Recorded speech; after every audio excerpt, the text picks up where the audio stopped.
AIG might not be able to pay taxpayers back.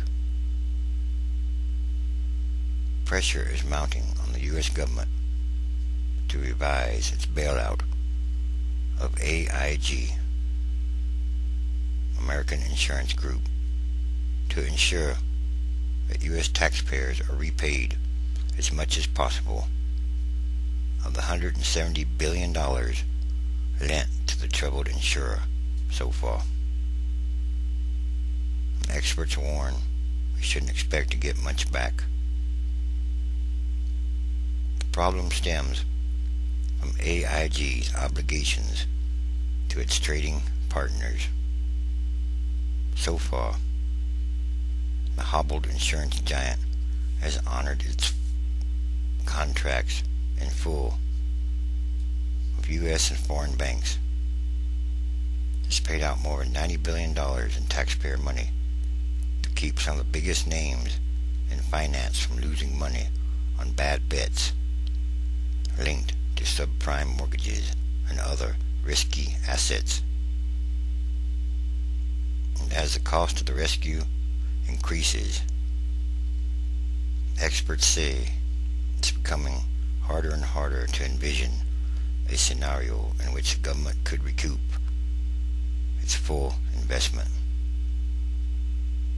And even though the AIG payouts to major banks have angered critics of the bailout, it might be legally impossible to get back any of the billions and billions of dollars already doled out. In some kind of way, that's not good. No. A contract is a contract, said Russell Walker, a risk management professor at Northwestern University. That money all went to people who bought protection from AIG.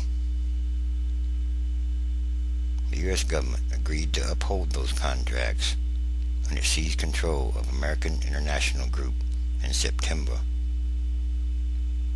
It argued that failing to repay the debts of the globally interconnected company could cause catastrophic losses at big international banks, potentially toppling the whole financial system. Perhaps there's something wrong with the financial system. It's broken, and it's not right. It must change. Scrutiny of AIG's dealings with its trading partners comes after revelations over the weekend that the insurer plans to pay out tens and tens of millions of dollars in executive bonuses. President Obama on Monday accused AIG of recklessness and greed. He pledged to try to block it from handing out the bonuses, which AIG insists it's contractually obligated to pay, or it already has paid.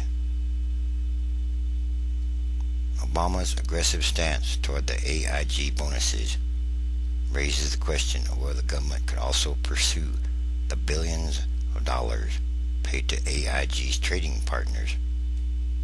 And under growing scrutiny from Congress, AIG on Sunday finally identified those trading partners that indirectly benefited the most from its taxpayer bailout. Among the largest recipients, Goldman Sachs received $12.9 billion. Merrill Lynch got $6.8 billion. AIG also funneled billions and billions of dollars into foreign banks. So I guess the taxpayers are also bailing out foreign banks, and this includes $11.8 billion to a German bank and $8.5 billion to Britain's Barclays plc.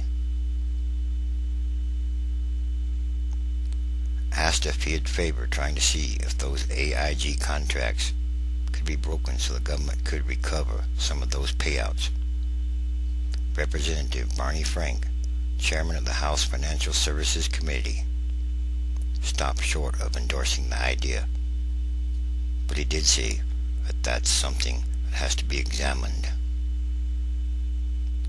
I would want to know the consequences of not paying those debts, Frank said. Other critics want the government to go further. They say AIG's trading partners should be forced to take less than 100% of the value of their derivatives contracts of AIG.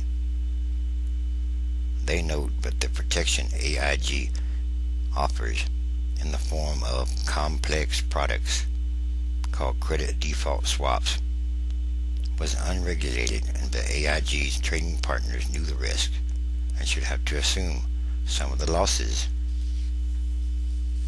If you're in Las Vegas and you leave the casino to go play craps with a bunch of people on an alleyway, you shouldn't be able to go to the state and ask for your money back,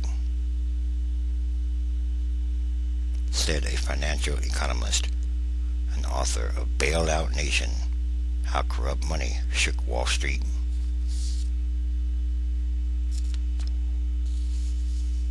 Yes, once again, these are more signs of the times.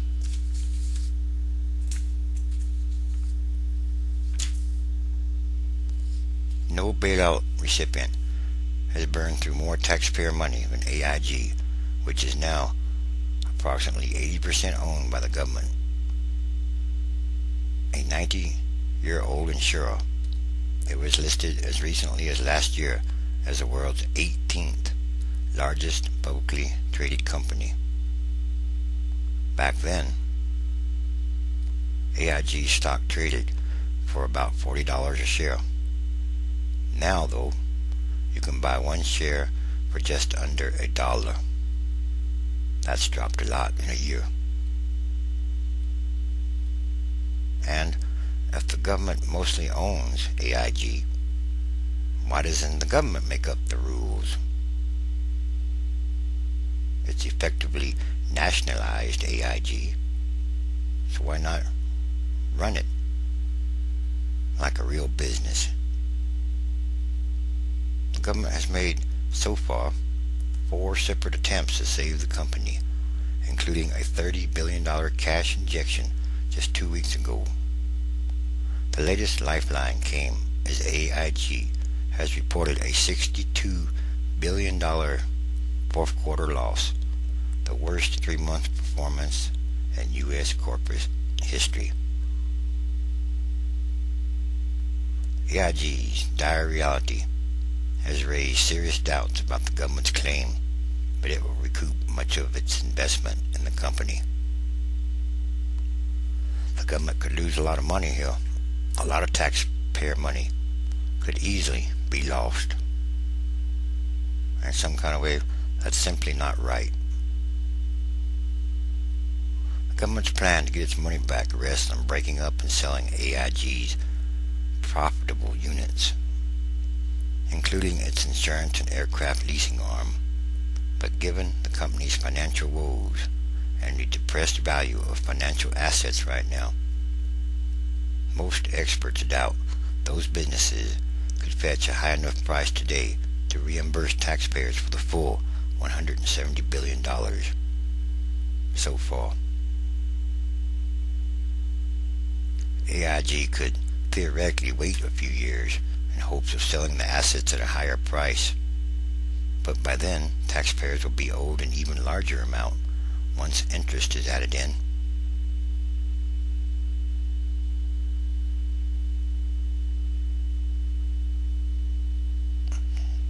No longer can we call it an investment.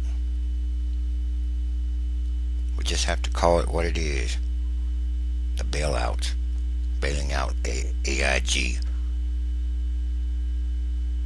And that's sinking money in a hole, sinking money into a black hole, money that quite possibly will never be paid back to the U.S. taxpayers. Who's going to make up the difference? The future generations, the kids of today. And once again, something more going on here, something bigger. And all these things are more signs of the end times, transition days. The transition must come. Real change must happen. And once again, these are more signs